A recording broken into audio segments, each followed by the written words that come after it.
run form and your stride, and the best place to start improving so that you can have a great year of running in 2022. My name is Steve Gonzer, physical therapist at RunSmart. If you feel like your stride is off, I did put a free guide down below that we just put together before the midfoot project. It's actually something you can go ahead and download. There is a link in this post, so if you feel like your form is off and you want some help, be sure to check that out.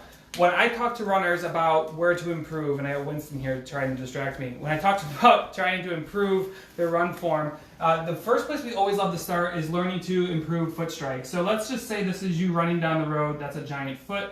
And typically what we'll see with most runners is they like to lead out with that foot. So what happens when this foot goes straight, I think it's really important, let me make sure I'm on camera here. When this foot goes out straight and starts to reach, if you ever took a look at your race photos and it looks like you're almost kind of walking really fast, you're doing this. But when this leg goes straight, you can think of this leg as losing all its capability to shock absorb.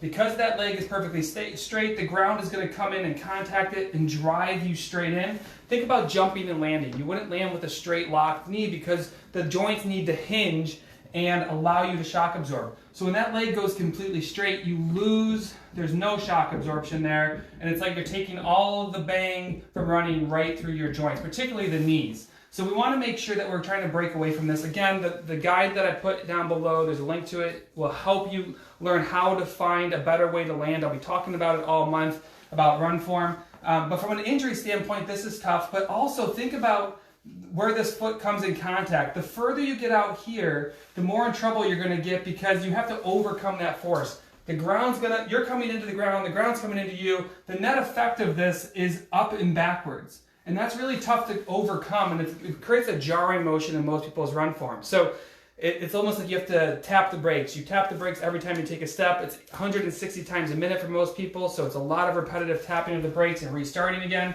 So what we like to do is you're never going to land, despite what people say, you're never going to land right underneath your center of mass. You're never going to land back here. But we like to find that we can shorten the stride up, make it a little bit more compact, for better shock absorption and increased speed. And the cool thing about this, guys, is that run form is something you can do while you run. It's just knowing what to work on, what to fix, how to prep your anatomy.